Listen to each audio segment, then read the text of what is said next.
j'ai entendu beaucoup de bien de cette vidéo, étonnamment.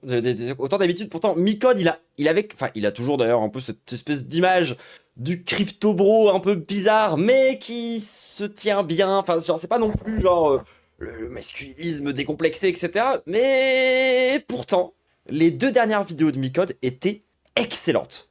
Je vais pas mentir, genre je pense même qu'on va finir par mater, alors que je l'ai vu de mon côté, sa vidéo sur l'espionnage américain et l'ingérence américaine en France, genre le complot sur la tech française, vraiment très très très bonne vidéo. Et du coup, je me dis, vas-y, cette vidéo-là, les gens en ont dit du bien. Il fait des vidéos qualitatives en ce moment, il a un angle pas complètement inintéressant. Lançons-nous dans cette vidéo de Micode qui nous explique comment corrompre un fonctionnaire. Donc les 20 millions d'euros volés aux habitants de la ville de Rambouillet se sont retrouvés dans les impôts futurs. Les gens ont payé 2 fois. Demain, l'ancien président Nicolas Sarkozy passera à la porte de sa cellule à la prison de la Santé. Le ministre des Transports, Philippe Tabarot, Alors déjà, moi, ce que j'aime bien chez Micode, c'est que c'est un mec qui soigne la réalisation de ses vidéos. est visé par une enquête pour détournement de fonds publics et pris.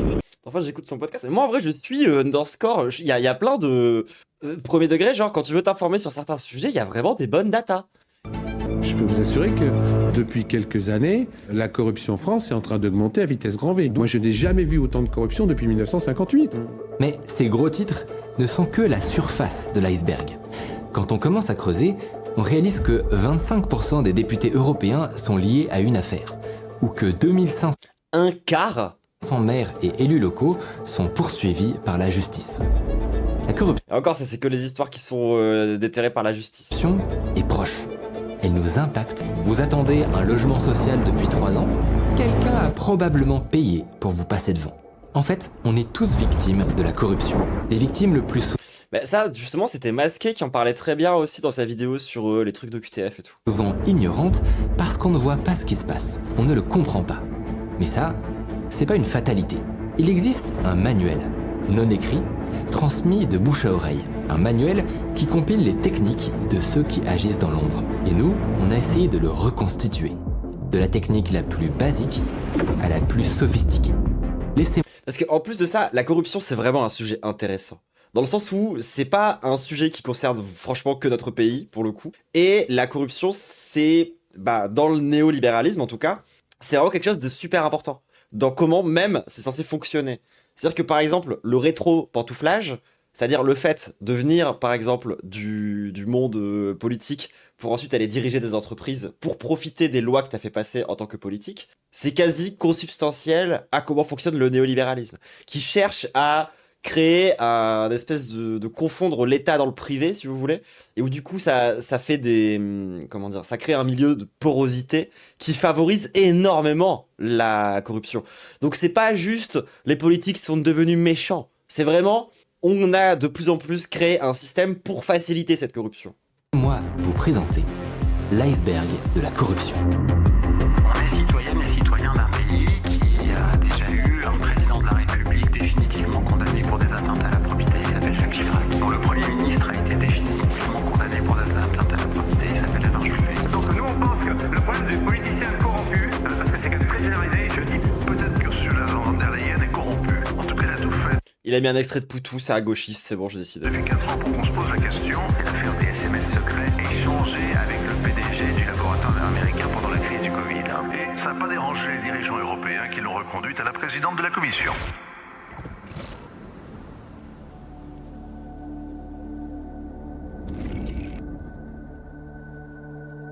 Après, moi, je pense que dans les milieux dans les milieux très techniques, très technologie, je pense qu'il y a une possibilité de devenir gauchiste pour de vrai. Parce que les droitards sont vraiment, vraiment ridicules et pathétiques sur cette question. Genre, je pense que si t'es un mec qui a un dev un peu sérieux et que tu regardes les trucs des crypto-bros, justement, ça peut te gauchiser. Tu vois ce que je veux dire? Bon, comment on démarre une enquête sur la corruption? Quand on parle de criminalité, il y a un endroit où tout le monde se donne rendez-vous. C'est Telegram. Des dizaines de channels déballent les arnaques, les faux papiers, les comptes piratés. Mais pour la corruption, les vraies magouilles, y a rien. Évidemment, si j'écris pacte de corruption en promo, je vais rien trouver. En fait, la question c'est à quoi pourrait servir la corruption aujourd'hui? C'est quoi le passe-droit dont tout le monde rêve? Eh ben, regardez ce que j'ai trouvé. logements sociaux dispo dans l'Oise, paiement C'est ça, puis il y a tous les lores open source, Linux, etc. Mais je sais pas si c'est vraiment le lore de la team Micode. une fois le logement attribué. Logement Alors, disponible, pour moi, c'est pas des libristes non plus, quoi. CDC Habitat. Paiement en espèces, Holden Ribot vient de lancer un speedrun Céleste. Non, mais le tout premier live de Ribot sur Twitch, c'était un speedrun Céleste, en fait. Genre, les gens, on n'essaye pas de faire transitionner de force Ribot sans aucune base. D'accord? C'est pas vous savez, enfin... unique. C'est pas en se coupant les cheveux que ça va... Bref. En apparence, ces messages ressemblent à de banales annonces de logement. À un détail près, le paiement dont il parle, c'est pas un loyer, c'est un pot de vin. Contre 4 000 €, vous obtenez le droit à un logement social. En France, les logements sociaux, c'est une sorte de Graal. C'est la garantie Dans Cali aussi, les a coupés? de louer un appartement pas cher pendant des années. Waouh! On va ouvrir un cimetière à Aigues. Waouh! Mais le problème, c'est que les temps d'attente sont monstrueux. Aujourd'hui, 70% des Français sont éligibles. 4 millions attendent leur tour, et en face, il n'y a que 400 000 nouveaux logements par an. Donc, si vous en voulez un, vous devez patienter pendant des années. À moins de faire comme cette dame. Cette dame se vante d'avoir trouvé le raccourci. Elle a payé la bonne personne au bon endroit. Et visiblement, c'est pas un cas isolé. En continuant nos recherches, on tombe sur des dizaines de groupes. Il y a des offres d'appart dans l'Oise, l'Essonne, le Val-de-Marne, Paris. Il y a même des publicités. C'est un marché noir du HLM à ciel ouvert. Et moi, perso, un loyer pas cher, ça m'intéresse. Mon interlocuteur va me faire Ah non, moi j'adore balancer la majeure partie de ce que je gagne dans les mains d'un mec qui n'a rien fait d'autre que posséder là où j'habite. C'est mon kiff perso, après chacun ses kinks. comprendre que lui, il n'est qu'un intermédiaire. Il joue le rabatteur pour un chargé de clientèle véreux qui bosse chez un bailleur social. C'est ceux qui construisent et louent les HLM. Et ce gars m'explique le mode d'emploi. D'abord, je dois remplir un dossier qui vient alimenter une gigantesque base de données où sont déjà échoués 4 millions de dossiers en attente. Ensuite, c'est chez le bailleur social que ça se passe. Normalement, On rappelle que l'affaire Darmanin, c'est aussi autour d'une question de HLM, et oui, des faveurs sexuelles, c'est considéré comme étant aussi de la corruption. quand un logement se libère dans son parc, il est censé suivre un processus de sélection bien cadré. Un chargé de clientèle pêche 3 dossiers dans la masse, il les présente Je pense que j'ai littéralement trouvé le meilleur exemple que tout le monde connaît pour cette exacte situation. devant une commission de 6 personnes, et c'est cette commission qui va faire le choix final. Moi, quand j'ai examiné les dossiers hier, ce dossier ne m'a pas convaincu. Regardez le reste à vivre, le taux d'effort, on ne lui rend pas service. Ça, c'est sur le papier. Mais si vous glissez 4000 balles en cash à la bonne personne, magie, tout s'accélère. L'employé véreux, chaque semaine, va Quoi? La République démocratique française est un pay to win? Qui l'aurait pu croire? envoyer à son rabatteur la liste des apparts dispo. Et ce dernier va en faire la pub sur Telegram. Premier arrivé, premier servi. Ensuite, direction la présélection. Sauf que la surprise, un seul dossier sera pioché.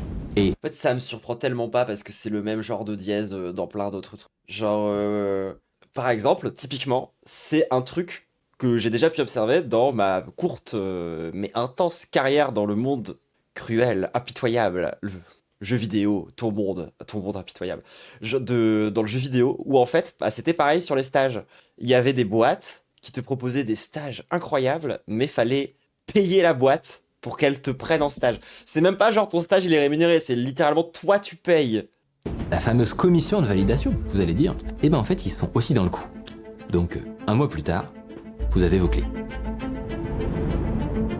On n'est pas allé plus loin dans le processus parce qu'il y a quelques mois, il y a un journaliste qui a fait le job. Il a rencontré le rabatteur, lui a donné l'argent et a tout filmé. De mon côté, ça doit faire 3700 en tout. Et là, tu vois, moi, là, je suis chez Baptiste, moi aussi. C'est eux qui m'ont logé. C'est pour ça que je suis pas du tout surprise par ça, quoi. Ça, c'est le logement neuf. Tu payes pour taffer, mais en fait tu payes pour aller dans tel studio qui va te donner le bon carnet d'adresses, qui te permettra derrière d'aller trouver du taf ailleurs, et etc. Exemple, c'est Bon, pas oublier dans les tafs, en particulier dans les milieux qui sont pour le coup particulièrement flexibles, comme celui du jeu vidéo, bah en fait, t'es obligé, même quand t'es un salarié, de réfléchir un peu comme un indépendant, dans le sens où t'es obligé de prendre en compte ton carnet d'adresses, qui sont les gens que tu connais. En fait, tu peux te faire virer tellement vite et ton projet peut être annulé tellement rapidement que t'es obligé de pouvoir à peu près rebondir n'importe comment. Et donc, quand tu fais des stages dans ce milieu-là, tu réfléchis plus ton stage. Pas forcément dans la boîte où tu te dis, tiens, cette boîte, je vais travailler là-bas 15 ans. Tu réfléchis plutôt genre qui je vais rencontrer, quelle opportunité ça va me donner, sur quel salon je vais pouvoir aller, etc. Là, moi, quand ils me l'ont donné, j'ai payé 4500 €. Moi, au moins, ça s'est fait. Ah, c'est mon domaine, ça, le logement. Ça fait 7 ans que je fais ça.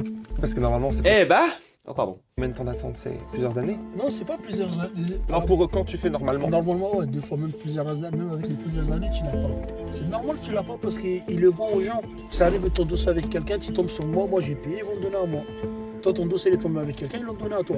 C'est pour ça que les gens qui payent pas, ils attendent longtemps. Voilà, tout simplement. De nos jours en France, il y en a Quel enculé. Le mec est en mode, eh oui, c'est grâce à moi. beaucoup qui galèrent parce qu'ils savent pas que tout se Ah oui, ils sont dans la merde. C'est entièrement grâce à moi. Et ouais, depuis 7 ans je fais ça. paye. C'est comme en Afrique maintenant, la France. Si tu payes un service et tu l'as tout de suite.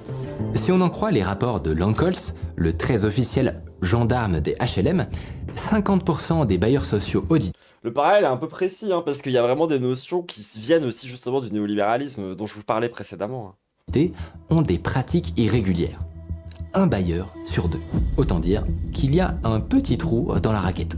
4 000 € pour un Ouais, je me suis dit qu'il n'y a pas de raquette en fait. appart, c'est déjà pas mal. Et au fond, est-ce que cette mère célibataire avec ses 3 enfants à qui vous avez grillé la prio avait vraiment besoin d'un toit? Mais choper un appart, ça reste anecdotique. C'est pas ça qui va changer notre vie. Nous, dans le fond, ce qu'on voudrait, c'est devenir riche. Tu sais, quand on vous dit que la pénurie, elle est organisée.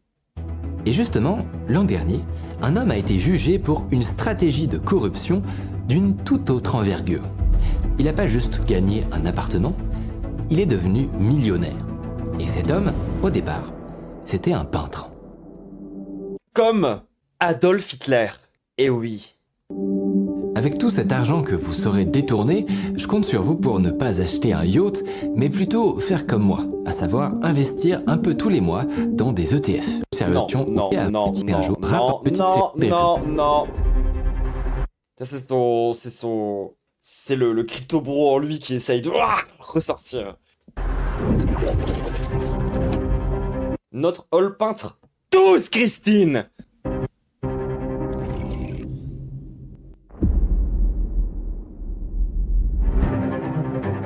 L'Île-de-France se transforme. Les villes nouvelles surgissent de terre et avec elles, une ruée vers l'or d'un nouveau genre. Notre homme s'appelle Antonio de Sousa et il décide de se mais je connais ce blaze. reconvertir dans la promotion immobilière. Son business model est simple. Acheter des terrains, construire dessus, revendre à la découpe. Mais la concurrence est féroce. Pour récupérer les meilleures parcelles, c'est la guerre. Alors, Sousa a une idée. Une idée qui, si elle fonctionne, Love Sosa. C'est encore autre chose, c'est un son. pourrait lui rapporter Un collant, je crois. des millions. Il va corrompre des maires. Sur le papier, un maire de petite commune, ça paraît pas très puissant. À part nous trouver une place en crèche ou célébrer un mariage blanc, Ça dépend la commune. on voit pas forcément ce qu'il pourrait Comment ça, un mariage blanc? faire pour nous. Et pourtant, depuis les années 80, les maires ont récupéré de l'État un super pouvoir. Le plan local d'urbanisme. Il s'agit d'une carte qui dicte quels terrains sont constructibles. Ici, par exemple, en jaune, c'est des terres agricoles. Et en vert, des zones naturelles. Interdiction de construire quoi que ce soit. Vous pouvez peut-être exploiter du bois ou faire pousser des pommiers, mais c'est tout. Résultat, le prix au mètre carré est dérisoire. Ce verger, par exemple, en 2005, il vaut 50 000 €. 3 € le mètre carré. Les seuls terrains constructibles Moins cher que la formation d'Alexis Chun. se trouvent ici, en rouge. Forcément, comme on peut construire dessus, ils se vendent 20 fois plus cher. Mariage blanc, ça marche juste pour les papiers. Oui, c'est juste que l'expression me fait rire. Et vous l'aurez compris, il y a une personne qui est capable de changer les pommiers en or. Ozoir-la-Ferrière nous offre ce cadre unique, cette identité brillarde qui a tout pour plaire, une richesse qu'il nous faut absolument préserver. Je souhaite bien évidemment que nous menions ensemble Dans les années à venir, encore et toujours, le même combat pour défendre Bussy. Ma seule ambition n'est pas de... Ça, pareil. Ça, justement, pour les municipales à Grenoble, faudrait que j'en parle plus de corruption aussi. Hein. Parce que, et il y a un énorme problème dans cette ville par rapport à ça. C'est une dinguerie. Déjà, le maire avant qu'on ait des écolos, c'est littéralement l'élu en France qui a le plus été condamné de l'histoire. Mais franchement, les écolos, on se sait. Hein. Me servir de mon joint, mais bien de servir mon joint. Vous servir. Ces hommes ont l'air intègres et attachés à leur ville. Rien ne dit qu'ils seront prêts à trahir leurs idéaux. Mais Sousa a peut-être trouvé une faille. Ils sont pauvres. Ils gagnent quoi 1500, 2000 euros par mois? Alors que Sousa peut leur offrir 100 fois plus. Des virements, évidemment, ce serait trop grillé. Mais il y a une autre technique bien connue, qui sont les travaux clandestins. Il pourrait envoyer ses ouvriers creuser une piscine, agrandir une maison ou rénover un appart. Ou comment frôler avec l'esclavage moderne. En toute discrétion. Et de fait, les maires signent tous. Grâce Ça explique comment le maire de chez moi faisait autant de travaux chez lui.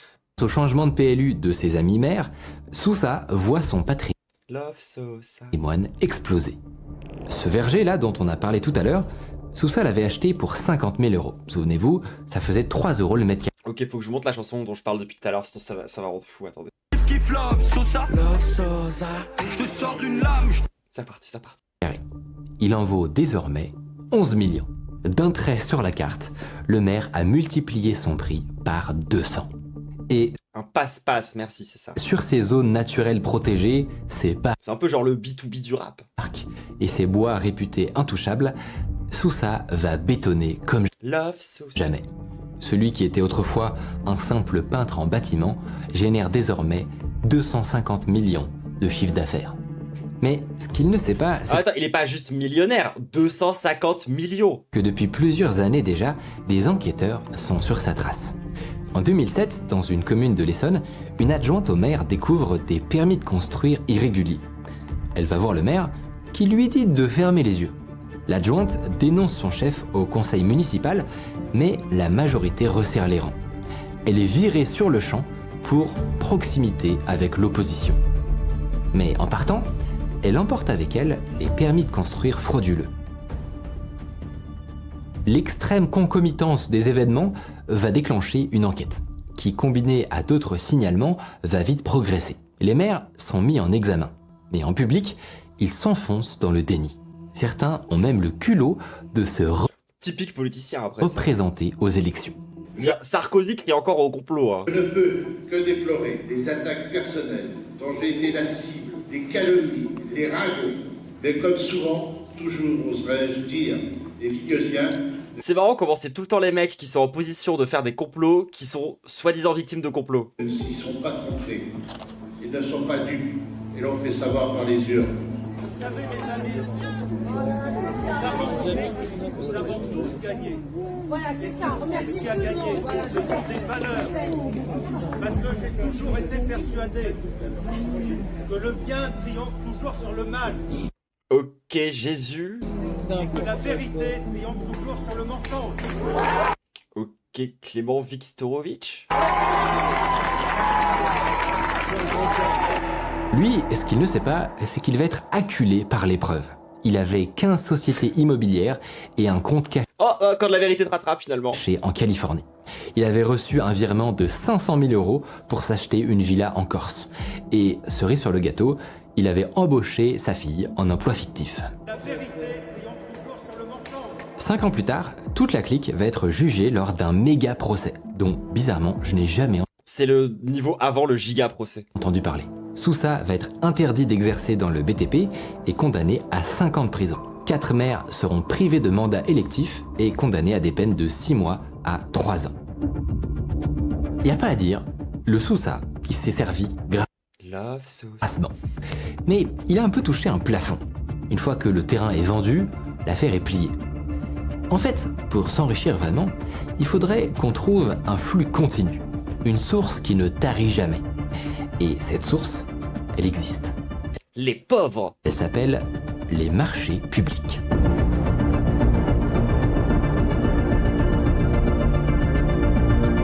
vaste dossier de corruption présumée. L'affaire des marchés publics d'Île-de-France. 47 personnes vont comparaître, dont 4 anciens ministres.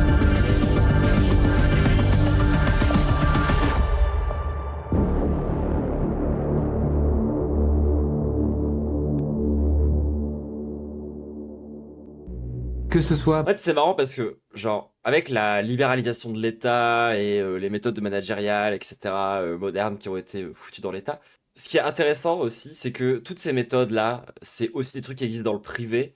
C'est juste qu'on parle moins facilement de corruption parce que, bah, du coup, il n'y a pas de fonctionnaires. Mais la vérité, c'est que on voit juste aussi... Pourquoi je commence à brûler là d'un coup? La lumière est bizarre. Ok, t'as la caméra qui décide de faire... pardon, désolé. Oui, je disais, c'est des trucs qui sont dans le privé de base. Genre, c'est plein de trucs de favoritisme, de délit d'initié, c'est plein de trucs qui sont déjà dans le privé en fait. Pour construire une route, équiper une école en mobilier, moderniser un système informatique, dès qu'une collectivité a besoin de quelque chose, elle passe des contrats avec des entreprises privées.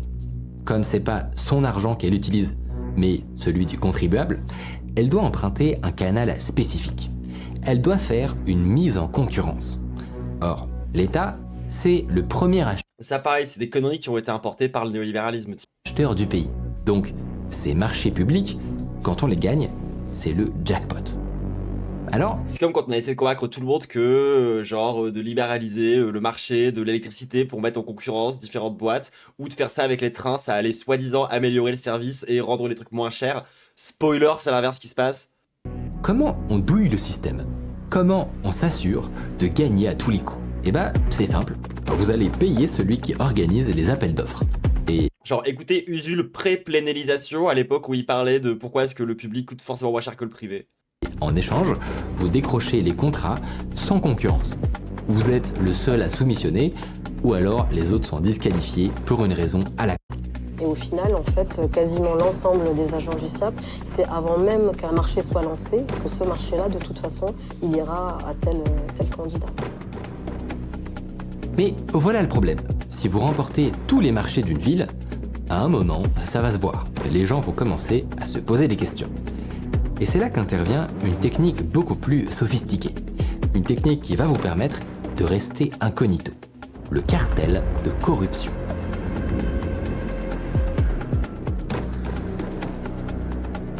Le principe, c'est que vous allez voir vos concurrents, ceux à qui vous faites normalement la guerre, et vous leur proposez un pacte. Vous leur dites, écoutez, au lieu de se battre, on va gagner chacun son tour. On va se partager le gâteau. Mais ça, c'est juste le début. Une fois que vous avez sécurisé les contrats, vous pouvez passer à l'objectif. Ouais, quand je vous dis que c'est tout le temps les gens qui sont en position de faire des complots, qui ensuite utilisent la rhétorique du complot pour se défendre. Réel du cartel. Et en fait, je trouve ça un peu logique, parce que de base, leur esprit est structuré par le complot, puisque eux-mêmes, c'est ce qu'ils font. Qui est d'augmenter les prix. Vous allez voir le maire et vous lui dites, on a fait un cartel, et maintenant, en toute illégalité, on va augmenter nos prix. Et toi, en échange de ta discrétion, on te propose un pourcentage sur chaque facture. C'est le fonctionnement de base du cartel de corruption. Ils font tous des systèmes de commission en pourcent. Tous. Parce que ça aligne les intérêts. Plus le fonctionnaire signe des devis importants, plus sa rétribution sera élevée. Et là, vous pourriez vous dire, attends, si les chaises de la mairie commencent à coûter 700 € pièce, ça va forcément se voir. Et tout est une question de dosage. Une première option, c'est de pas trop s'éloigner du prix du marché.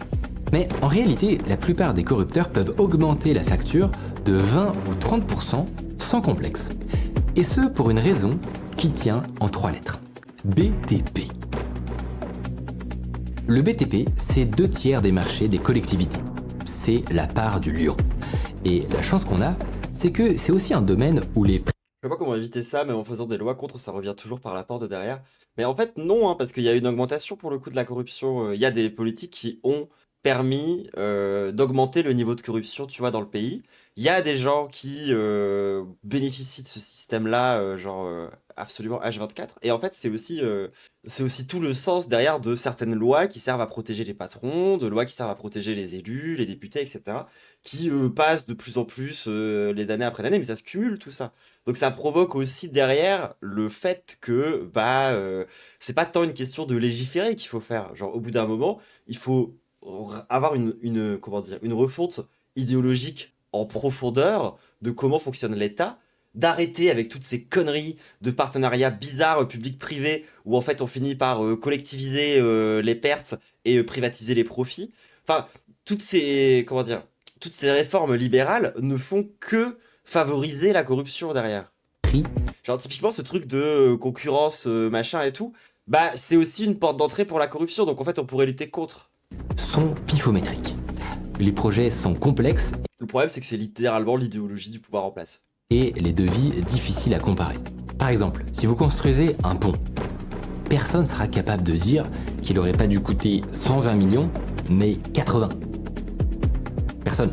Maintenant, vous allez peut-être me dire, ok, mais les cartels, c'est dans les pays de gros mafieux. Ça n'existe pas en France. C'est ça, un monopole public du BTP, il n'y a plus de cartel. Non mais typiquement, genre, le nationaliser, c'est une bonne solution pour ce genre de truc.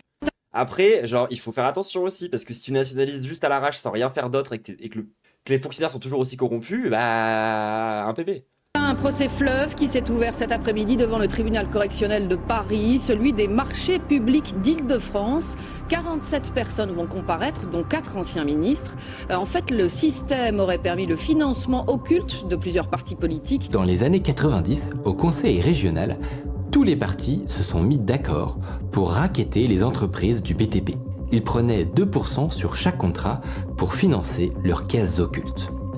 Le cartel a prospéré pendant 10 ans, jusqu'à ce que les Verts, qui étaient exclus du deal, dénoncent le complot. Et l'affaire est remontée haut, très haut. Aujourd'hui, on rapporte une histoire abracadabrantesque. On disserte sur des faits invraisemblables. Ces allégations sont indignes et mensongères. Ok, Nicolas Sarkozy. Bon, aussi, à l'époque, c'était une autre histoire. Les partis n'étaient pas encore financés par l'État, selon les votes, donc ils cherchaient des solutions. Beaucoup... Oui, les Verts, c'est juste des semards dans l'histoire, oui. ...ont fait de la corruption dans leurs fiefs locaux. Nous avons été nombreux, à droite comme à gauche, dans tous les partis politiques, Vous n'étiez pas seul, y compris au Front National. On est d'accord. Il n'y a pas de leçon, je veux dire que personne à l'époque ne pouvait donner de leçon à personne. Certains estiment même que c'était pas vraiment de la corruption. C'était une solution que les partis avaient trouvée pour se financer. Corruption gentille. Mais les cartels... Alors, il y a une bonne corruption et une mauvaise corruption. De corruption moderne, eux, ils ont rien de gentil. Alors, la mauvaise corruption, c'est genre quand il y a un fonctionnaire qui prend de l'argent. Non, je vais pas faire cette blague.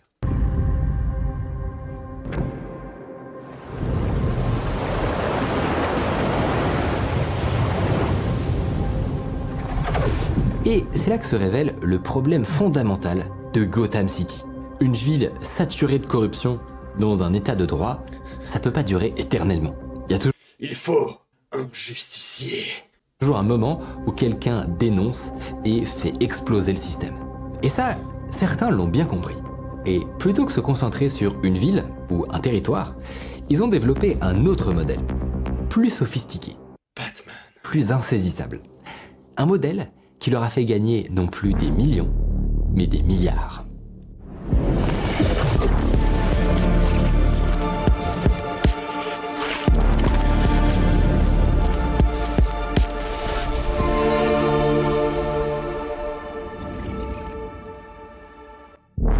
C'est là aussi où je me dis qu'il y a un vrai intérêt à React à du mi-code, tu vois.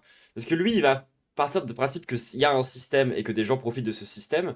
Et il va pas forcément faire l'effort derrière de trouver comment remettre en question ce système ou d'aller chercher les racines de pourquoi est-ce qu'on en est arrivé là, tu vois. Et c'est là aussi où je pense que d'avoir une analyse un peu plus politique de comment est-ce que les lois ont été votées, de comment est-ce qu'on en est arrivé là, c'est pertinent aussi.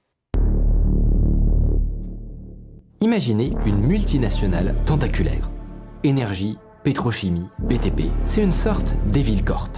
À sa tête, il y a une famille depuis En fait, c'est juste Samsung. 3 générations, les Odebrecht.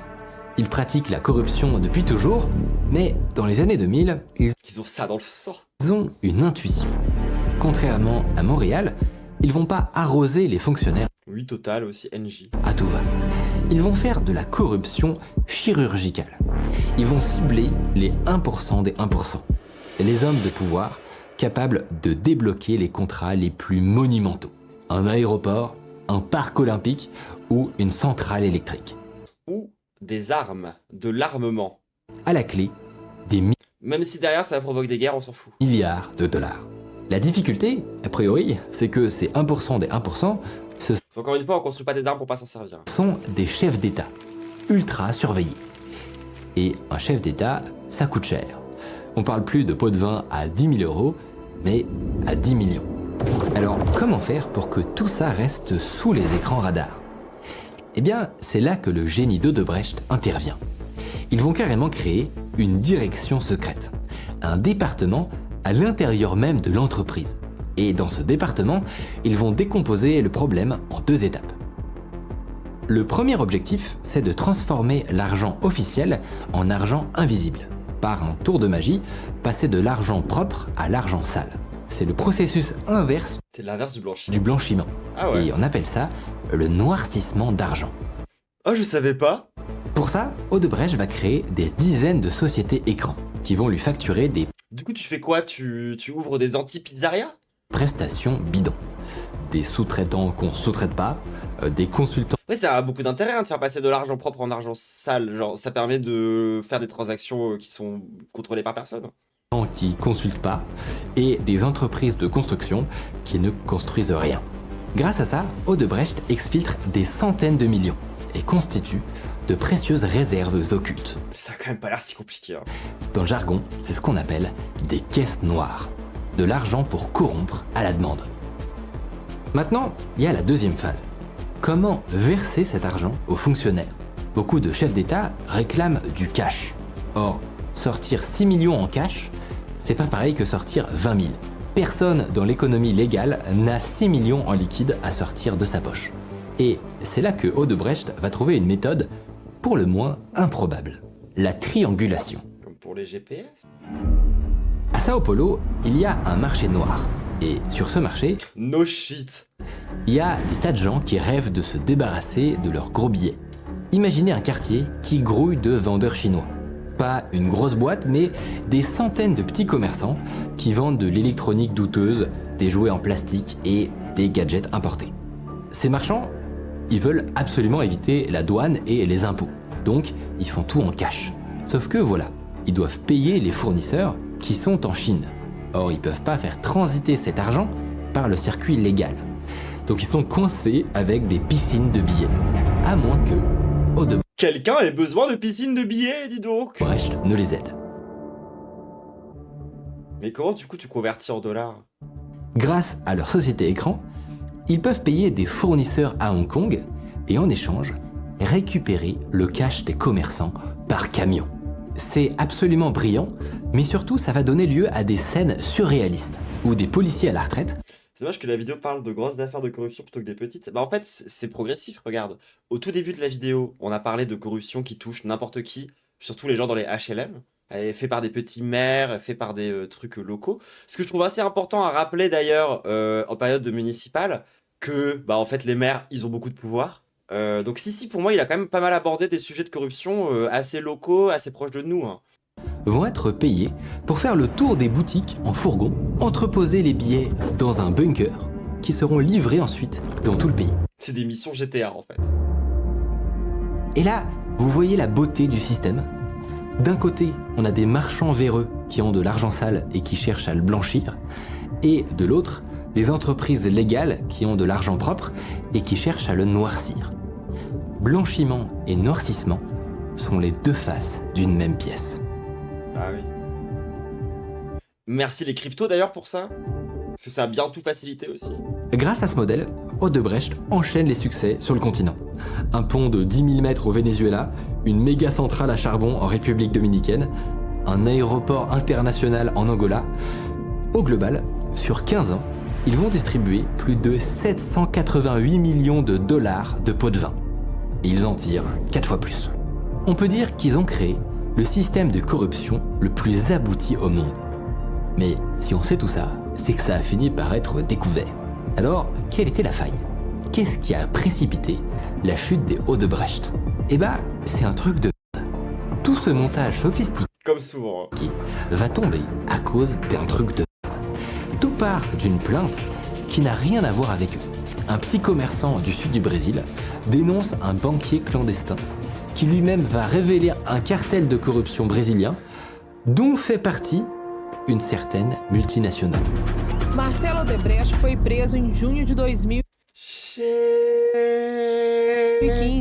ano e 3 meses depois da deflagração da Opération Lava Jato. Donc, le PDG, Marcelo Odebrecht, est arrêté à son domicile. À ce stade, les juges ne savent rien du système Mais comment tu veux réparer ça par contre? de corruption. Tout ce qu'ils ont, c'est cette histoire de cartel. Donc a priori, pour le système ultra camouflé de la multinationale, l'espoir est permis.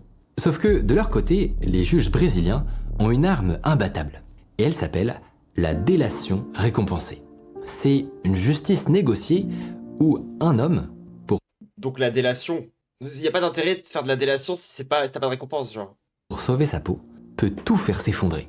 Et c'est exactement ce qui se passe avec le fils Odebrecht. Les juges le condamnent à 19 ans de prison, et ensuite ils obtiennent de lui une collaboration totale. Marcelo parle, il entraîne dans sa chute 77 cadres, qui vont eux-mêmes dénoncer 415 politiciens. La presse parle de délation de la fin du monde. Au Brésil, le parti de la présidente, Dilma Rousseff, est accablé C'est un peu diabolique, mais ils l'ont bien mérité. Hein. par les témoignages. Mais cette dernière s'accroche au pouvoir. Excédée, des millions de Brésiliens descendent dans la rue. Je me sens coupable, dit cette femme. J'ai cru en eux comme tous les Brésiliens. Et qu'est-ce que nous avons aujourd'hui de la corruption? Alors nous voulons voir tous les Putain, alors que c'est vrai qu'ils ont vraiment réussi à arranger au Brésil le problème de la corruption récemment. C'est pas vrai. corrompus dehors. Genre littéralement voter pour des libertariens, ça facilite pas mal la corruption. Mais... Les parlementaires lancent une procédure pour la destituer. Elle dénonce un coup d'État.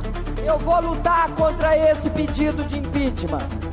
D'ailleurs ça, faudrait en parler un peu plus, je pense, de pourquoi est-ce que les dirigeants impérialistes sont autant fans de libertarianisme. Et pourquoi est-ce qu'ils poussent autant les candidats libertariens dans les pays respectifs pour tenter de les mettre au pouvoir.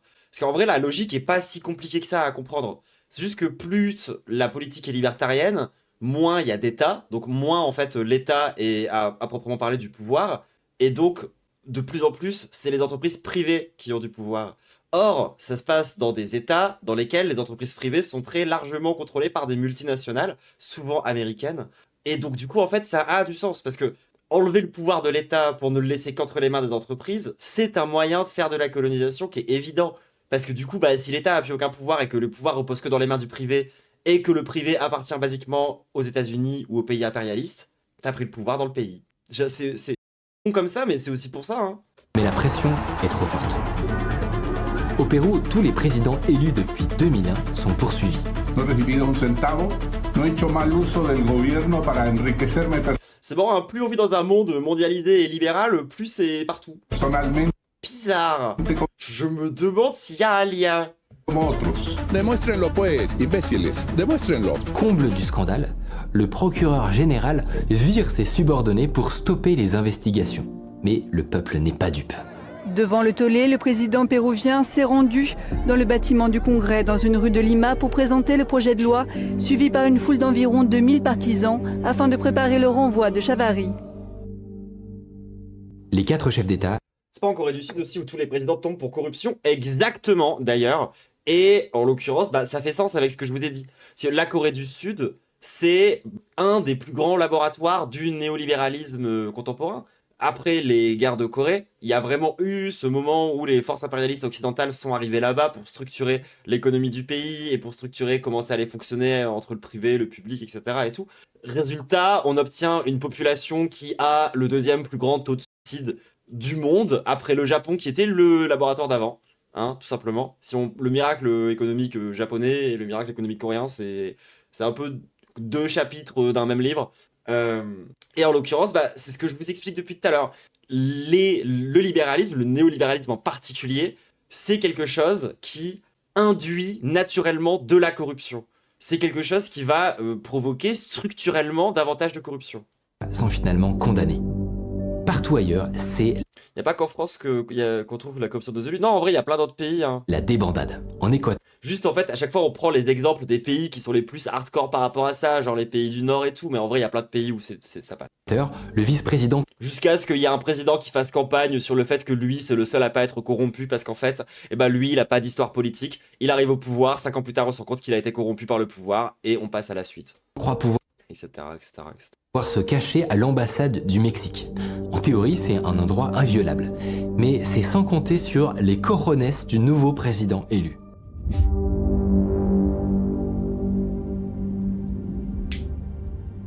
Il envoie une voiture bélier et il fout le VP dans une prison haute sécurité. Il a envie de voiture bélier, genre. Quant à Evil Corp, ils perdent tous leurs contrats publics. Ils doivent licencier 94% de leurs employés et 5 ans plus tard, ils déposent le bilan.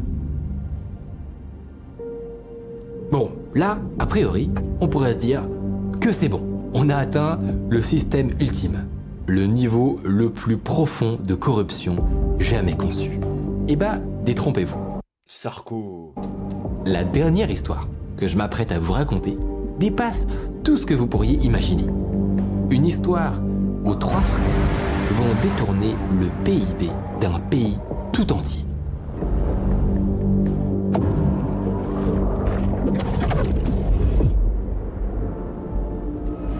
L'Afrique du Sud. Faut vraiment que je digue plus de data sur ce pays, genre. Ça fait vraiment longtemps que, je fais un peu zone par zone, et il est vraiment grand temps que je m'attaque. On dirait le scénario d'un Call of Duty. Putain, oui. Il va bien son sujet. Non mais je vous le dis, le storytelling est nickel. C'est trop agréable de regarder les vidéos de Micode. Ils s'appellent les frères Gupta. Ils viennent d'une famille Goomba, blague interdite, modeste du nord de l'Inde. Et leur père possédait des petites épiceries locales. Ils vivaient correctement et rien ne les présageait à un grand avenir. Mais quand ses fils atteignent l'âge adulte, il a une vision pour eux. L'Afrique, c'est le nouvel Amérique. C'est là-bas qu'il faut aller. Les frères Gupta vont choisir l'Afrique du Sud. Mais pendant du coup, plutôt que de rehausser mon son, j'ai baissé le son. 4 ans, ils mon son est déjà au max. enchaînent les échecs. Des magasins de chaussures qui ne décollent jamais, des tentatives avortées. Puis, ils se tournent vers l'informatique. Candidate à des appels d'offres pour installer des parcs informatiques dans les écoles et les lycées. Et là, mystérieusement, tout bascule. Ils gagnent contre des géants comme Dell et HP, et en quelques années, ils dépassent 100 millions de chiffre d'affaires. Ils comprennent vite que travailler avec les élus, ça paye. Mais contrairement à d'autres, ils vont pas s'arrêter au marché public. Non, ils vont bâtir un plan sur 20 ans pour détourner l'économie du pays.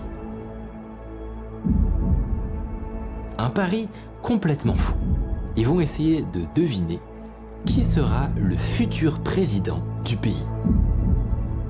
À la fin des années 90, ils croisent la route de deviner d'un homme politique tu fais un petit coup de bac du nom de Jacob Zuma. Ce type, c'est une figure montante du parti de Mandela. Il est vice-président du pays et surtout... Pareil, Mandela, c'est une figure qui est, comment dire, très auréolée en Occident, en règle générale. Mais quand vous demandez à des gens qui connaissent un peu plus l'histoire, ils sont plus nuancés quand même sur toute cette histoire, pour être parfaitement juste. Genre, notamment entre l'Afrique du Sud et le Mozambique, il y a des histoires. C'est pas non plus Gandhi. Non, c'est pas non plus Gandhi, quoi. Mais en gros, si tu veux, ce qui s'est passé, c'est qu'il y a déjà eu des histoires d'ingérence bizarres type CIA, où il y a des présidents de pays, comme le Mozambique, qui ont connu des crashs très surprenants, et où, en creusant un peu, on a fini par comprendre un peu ce qui s'était passé.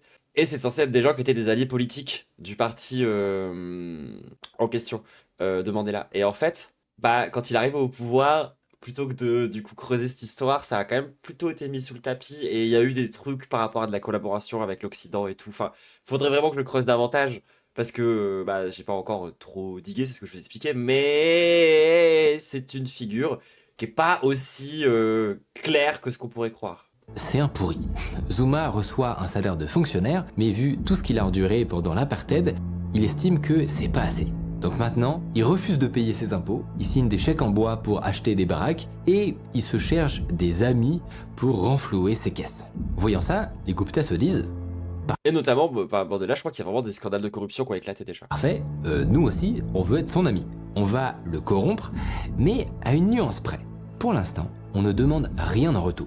Parce que ce gars-là, il pourrait nous le rendre au centuple. Si on calcule bien, dans 10 ans, le président actuel aura fait 2 mandats. Or, il n'a pas de poulain, et donc Zuma a toutes les chances de lui succéder. Mais attention, il faut qu'on la joue finement, parce que le jour où il arrive au sommet, on voudra pas seulement quelques petites faveurs. Après, on vit quand même dans un monde où on est plus ou moins au courant que le président de la Russie peut faire une pression sur le président des États-Unis avec une sextape. Donc est-ce que c'est si surprenant que ça On voudra qu'il fasse tout pour nous, qu'il soit notre marionnette pour qu'on puisse détourner des milliards. La question maintenant c'est comment il pourrait s'assurer d'une telle chose? Une fois au pouvoir, Zuma, après avoir pris toutes leurs thunes, pourrait très bien les envoyer balader. Et c'est justement là où ils ont eu une idée de génie. L'alignement des intérêts. À votre avis, c'est quoi le meilleur moyen de s'assurer que quelqu'un serve vos intérêts, sans pour autant le mêler directement à vos magouilles? Vous allez trouver quelqu'un qui compte beaucoup pour lui. Par exemple, son fils préféré, même si c'est un incompétent sans la moindre expérience professionnelle. Ensuite, vous allez le propulser à votre conseil d'administration et lui céder 45% de la holding secrète qui détient tout votre empire. Vous avez versé aucun pot de vin, fait aucune malversation, et pourtant, vous vous êtes assuré un soutien indéfectible. Et le 6 mai 2009, c'est assez ouf en vrai. Les Gupta ont dû passer une excellente journée. I commit myself to the service of our nation with dedication, commitment, discipline, integrity. Après, on rappelle que Bolloré il a traîné dans des affaires assez similaires. Hein. Genre, le mec est toujours en procès dans des États africains parce qu'il a fait de l'ingérence par rapport à des élections. Hein. Hard work and passion. On rappelle qu'il possède littéralement des trucs stratégiques comme des ports. Zuma accède au pouvoir. Leur pari fou a marché. Et tous leurs investissements vont enfin payer.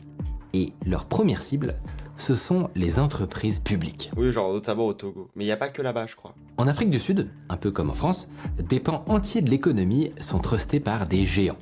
Le transport aérien, les trains ou l'électricité. Ils ont des budgets qui se comptent en milliards. Et pour les Gupta, c'est synonyme de jackpot. Bien sûr, le président contrôle pas tout. Mais il dispose d'un pouvoir unique que les Gupta vont utiliser comme cheval de Troie. Le pouvoir de nomination. C'est son ulti. Le président nomme ses ministres. Par exemple, celui des entreprises publiques. Ministre qui va lui-même nommer à intervalles réguliers des gens dans les conseils d'administration des sociétés de l'État. Ainsi, par contamination, les Gupta vont un à un faire basculer les boards en leur faveur. Les trains, les avions, l'électricité. Notre petite famille d'épiciers indiens va prendre le contrôle des plus grandes entreprises du pays, dans le plus grand calme, sans que personne ne voie rien. Une fois dans la place, ils mettent en place un racket systématique. C'est un cheval de Troie, le truc. Chaque fournisseur doit désormais surfacturer de 10 ou 20% et exfiltrer la 10 ou 20% différence sur des comptes secrets à Hong Kong ou à Dubaï. Ils s'en mettent plein les fouilles. Voilà, dinguerie. En oubliant les... Genre, ils prennent entre 10 et 20% de tout ce que fait le pays. Légèrement le concept d'un service public. Leurs trains, ils sont pas entretenus, donc 5 ans plus tard, ils sont tous à l'arrêt. Leurs avions, c'est pareil, ils seront tous vendus et la compagnie fermée. Quant à leur réseau d'électricité, ils le laissent pourrir. Si bien que, même aujourd'hui, il y a toujours des coupures dans le pays, jusqu'à 12 heures par jour. Ouah, nique ta mère. Our corruption is extreme, guys. We get a tender for 10 bridges, we build nothing.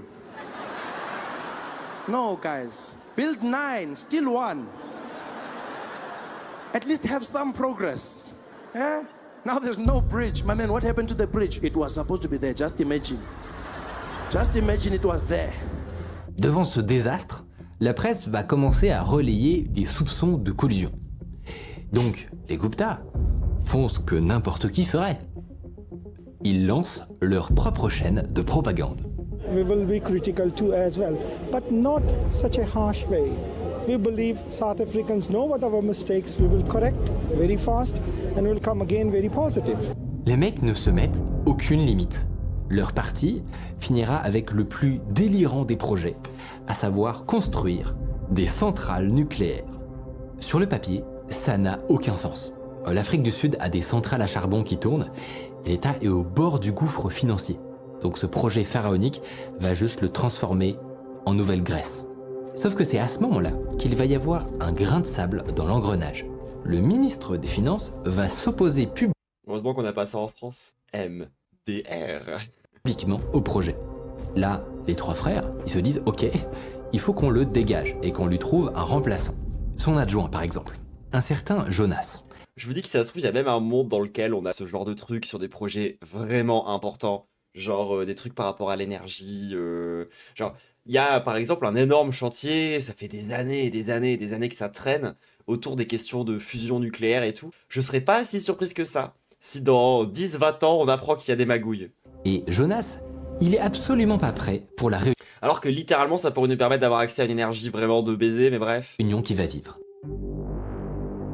Quand il rencontre les Gupta, dont il ne savait rien, il voit devant lui 3 Indiens, élus par personne, qui lui annoncent qu'ils vont virer un ministre. Alors Jonas pète un câble, mais il va vite réaliser à qui il a affaire. Les Gupta menacent de le... L'Astral devait coûter 9 milliards, maintenant on en est à combien? 40, 50, 60? Ouais, ça coûte très très cher. Le liquider Et en vrai, quand ce qui est terrible, c'est que quand t'es un peu une... comment dire? Quand t'es une bandeuse de science, comme moi, où moi, la science physique, vraiment, genre, c'est une vraie grosse passion. Et la fusion nucléaire, c'est un peu le Graal en termes d'ingénierie. Enfin, c'est vraiment littéralement être capable de reproduire les réactions qu'il y a dans les soleils.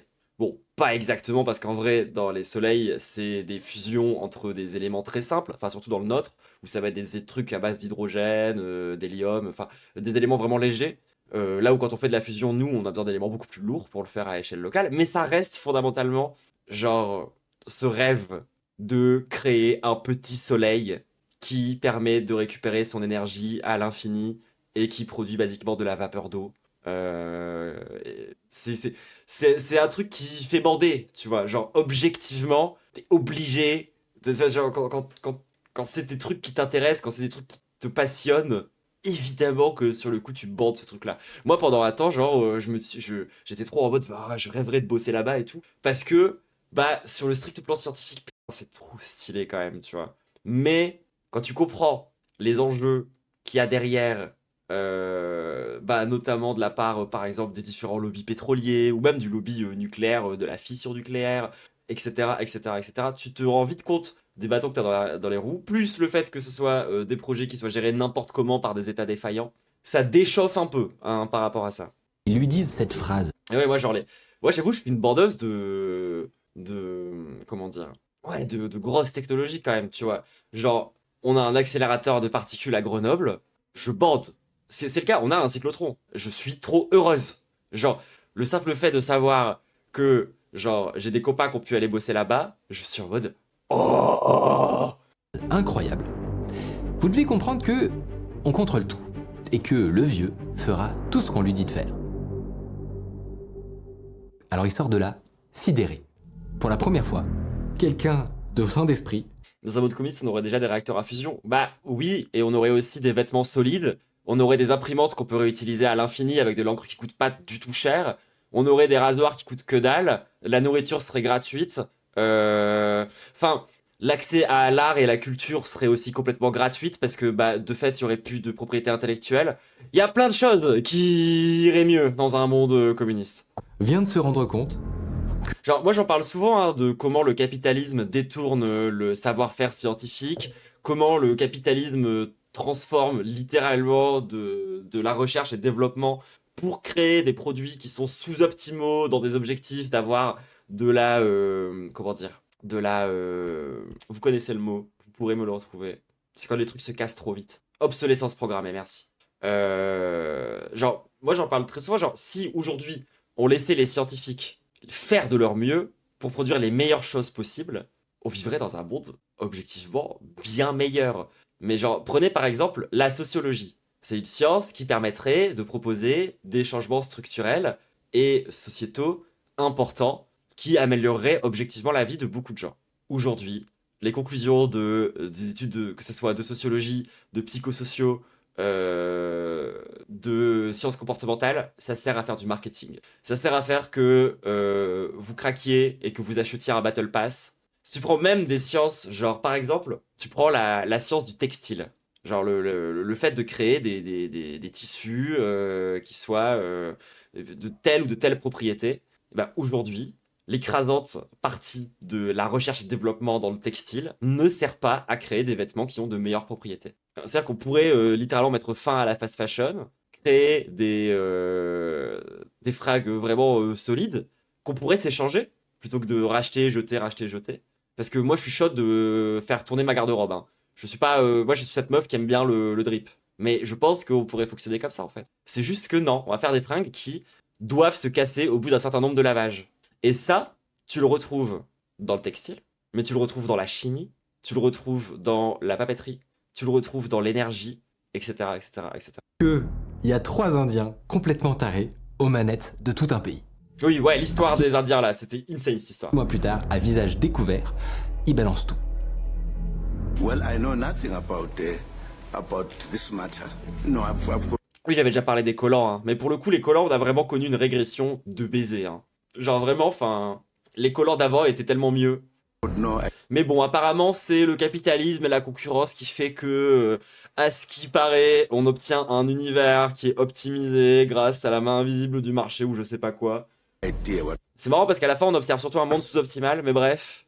What's happening here? There is a plot to kill me. I'm looked at as this face of corruption. So I'd just like to say to the public out there, I'm not corrupt, I'm not taking any money from anybody. 4 ans et 5000 pages d'enquête plus tard, le constat est terrible. Les Gupta ont détourné ou gaspillé plus de 100 milliards de dollars d'argent public, l'équivalent de 3% du PIB. D'ailleurs, un endroit où l'hypocrisie technologique, elle se voit très fort, c'est à l'armée. Parce que pour le coup, à l'armée, on veut avoir des textiles qui ont les meilleures propriétés, on veut avoir les trucs qui sont genre vraiment au max de l'optimalité. Et donc du coup, les technologies qui sont développées genre généralement pour le militaire, il n'y a pas ce genre d'enjeu. Là, on arrive à être très optimal, à faire des trucs qui fonctionnent vraiment très bien. PIB par an pendant 10 ans. Ils auraient fait perdre à l'Afrique du Sud une décennie de développement. Putain, quand même, c'est une dinguerie. 3 Indiens. Zuma est arrêté, mais à cause de son âge, il ne passera qu'1 an en prison. Quant aux Gupta, dès que ça a commencé à chauffer, ils ont vendu leur entreprise, exfiltré les fonds et quitté le pays en jet privé. Attends, on les a laissés faire ça ? On les retrouve quelques mois plus tard dans un magnifique palais à Dubaï, vivant leur meilleure vie. Je les déteste. Vous pourriez vous dire que tout ça, c'est loin de nous. Des histoires qui appartiennent... Non, moi depuis le début, je dis qu'on a les mêmes choses dans notre système. À d'autres époques, à d'autres pays. Détrompez-vous. En France, Sarkozy. Que dans les années 90, la corruption était tellement admise par le système que l'État lui-même défiscalisait les pots de vin. Les entreprises venaient déclarer chaque versement à un bureau secret du fisc, le C3F, qui n'apparaissait sur aucun organigramme. Il passait les commissions en charge dans un poste discret appelé « frais commerciaux exceptionnels », une ligne comptable innocente pour masquer des milliers de pots de vin. Aujourd'hui, si la corruption reste massive, ces histoires nous montrent aussi la faille. Il suffit qu'une personne parle pour que les dominos commencent à tomber. Un témoignage et tout s'effondre.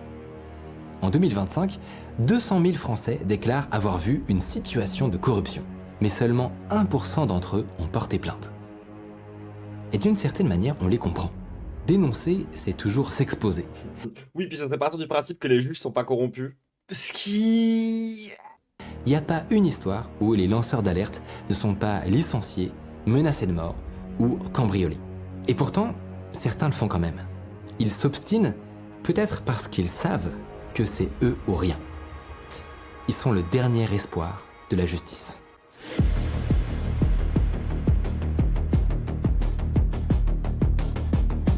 Non, désolé, mais je peux pas laisser dire ça.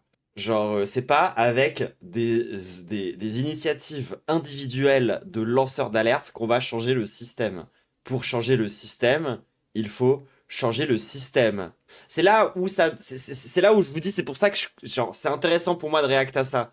C'est que j'ai rien à redire sur les faits, sur les datas, sur l'analyse qu'il a concrètement du truc, mais je trouve la conclusion catastrophique. Alors oui, effectivement, on a besoin de lanceurs d'alerte. On a besoin de les protéger, ça c'est réel, mais c'est vraiment 10% du travail qu'il y a à faire. C'est-à-dire que si tu constates que tu as créé une structure qui favorise la corruption, bah tu peux faire des modifications qui sont structurelles. Et c'est là où tu vois que la pensée des gens, en règle générale, hein, c'est pas que Micode, en vrai beaucoup de gens, hein, s'arrêtent à ce truc un peu individualiste de il faudrait qu'on ait des gens qui prennent l'initiative.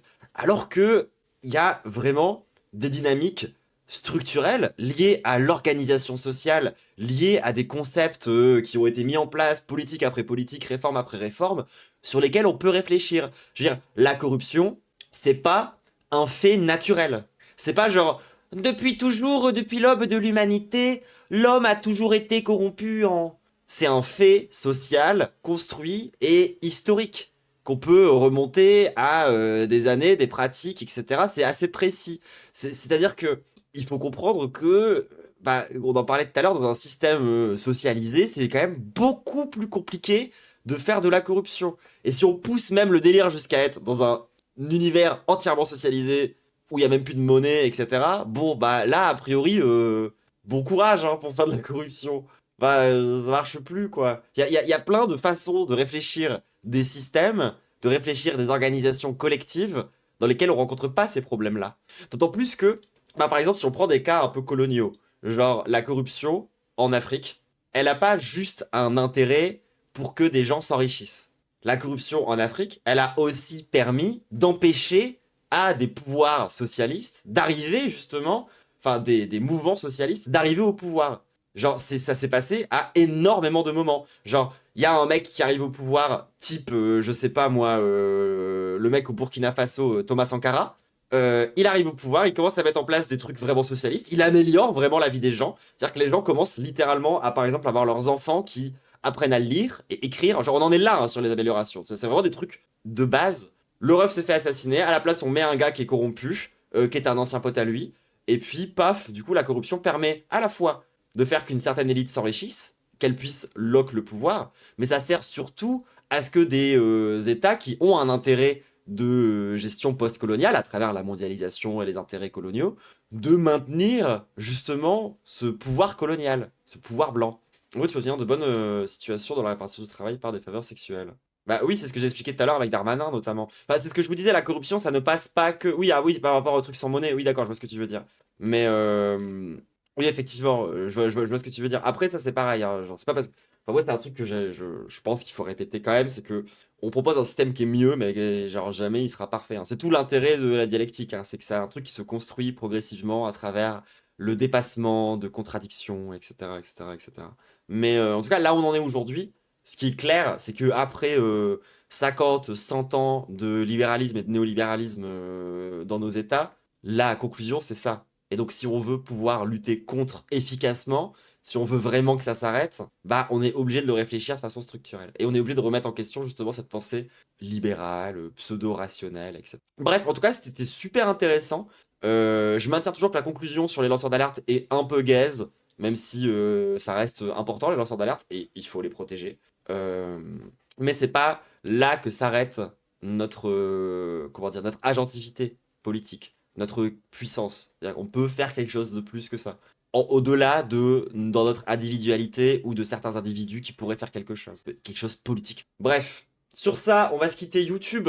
N'hésite pas à lâcher ton meilleur like, commentaire, don sur Tipeee. Nous rejoindre, du coup, le 9, 10, 11 janvier sur Twitch pour le Forge Event. Pour notre levée de fonds pour lancer notre média. Qui suis tu veux? Archipel,